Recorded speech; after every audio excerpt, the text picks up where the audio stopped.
Hello friends, इस video के अंदर हम चर्चा करेंगे SBI cards and payment limited के Q3 के रिजल्ट एनालिसिस की। रिजल्ट शाम को 5:30 बजे पेश किए गए। बोर्ड मीटिंग 3:30 पर शुरू हुई और 5:30 पर ख़त्म हुई और रिज़ल्ट पेश किए गए। रिज़ल्ट कैसे रहे उससे पहले चर्चा करते हैं कि ये कंपनी किस तरीके से बिजनेस करती है। देखिएगा, इस कंपनी का बिजनेस का जो रेवेन्यू का सोर्स है वो दो तरीके से ये पैसे कमाते हैं। ये वास्तव में एसबीआई कार्ड्स की जो है क्रेडिट कार्ड्स और डेबिट कार्ड्स दोनों इशू करते हैं।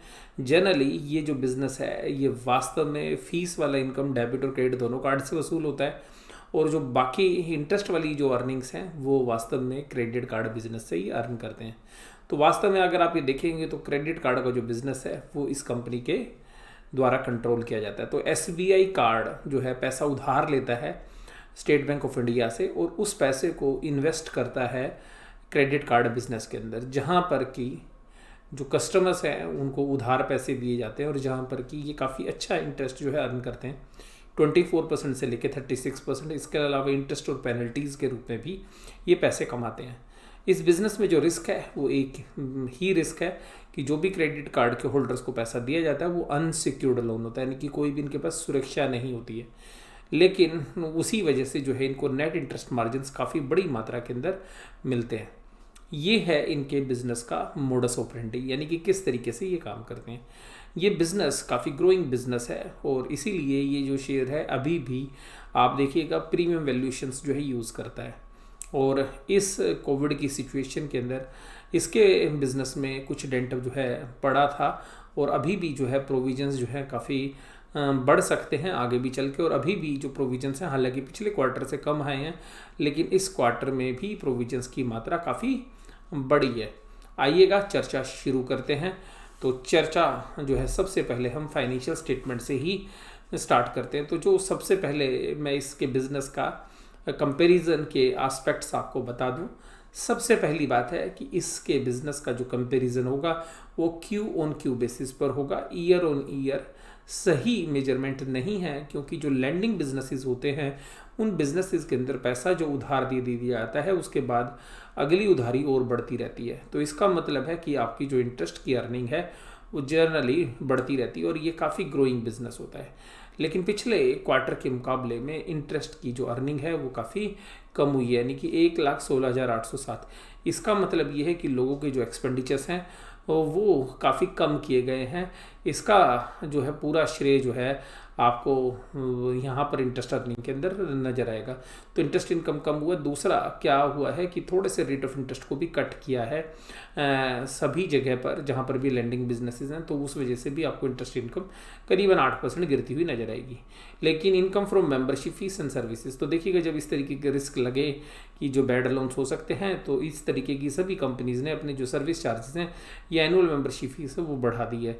तो उसका भी बेनिफिट मिला है और नए ग्राहक भी जो है इन्होंने जोड़े हैं, क्योंकि काफ़ी लोगों को जिनको अभी तक कभी ज़रूरत नहीं पड़ी थी पैसे की, उन लोगों को भी कार्ड की ज़रूरत पड़ रही है कि कुछ समय के लिए उधार मिल जाए। तो उस तरीके से आप देखिएगा यहाँ पर इनके लिए पॉजिटिव जो है इनकम फ्रॉम मेंबरशिप फीस जो है आप देख सकते हैं कि वो भी जो है करीबन 8% के आसपास बढ़ी है।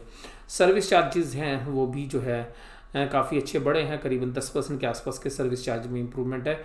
बिजनेस डेवलपमेंट इंसेंटिव इनकम्स जो हैं, यानी कि जो बिजनेस डेवलपमेंट इंसेंटिव इनकम्स जो हैं ये भी जो है पॉइंट्स होते हैं, उसकी वजह से ये जो पैसे इन्होंने कमाए हैं वो हैं 8,245.51 लाख। तो ये जो इनकम्स हैं अगर इनको आप करोड़ में कन्वर्ट करेंगे तो इसके पीछे से 2 जीरो हटा लेंगे आप। इस तरीके से जो टोटल इनकम है वो पिछले क्वार्टर जैसी ही लगभग टोटल रेवेन्यू फ्रॉम ऑपरेशन जो पिछले बार था 24,134 करोड़, यानी कि 2413 करोड़, जो इस बार 2403 करोड़ है, यानी कि थोड़ा सा आपको घटता हुआ ही नजर आएगा। लेकिन हम ये कह सकते हैं कि म्यूटेड परफॉर्मेंस जो है साफ साफ देखी जा सकती है। अदर इनकम का फिगर जो है 40% की रेट से ग्रो कर रहा है करीबन, तो यहाँ पे अदर इनकम अच्छी है। टोटल इनकम्स के अंदर भी आप देखिएगा मोर और लेस पहले जैसी इनकम है, जो पिछली बार 2512 करोड़ थी वो 2539 करोड़ हो गई है। तो मामूली सी जो है 1% के आसपास की ग्रोथ है। टोटल एक्सपेंसेस के अंदर देखेंगे तो फाइनेंस के चार्जेस घटते हुए नजर आएंगे, क्योंकि रेट ऑफ इंटरेस्ट जो है नीचे मार्केट में कम हुआ है, जिसका नीचे जाना जो है स्वाभाविक था। एम्प्लॉयज़ को काफ़ी अच्छा बेनिफिट दिया गया है, तो एम्प्लॉय की जो सैलरी है वो बढ़ती हुई नजर आ रही है, 122 करोड़ से 131 करोड़ पर चली गई है।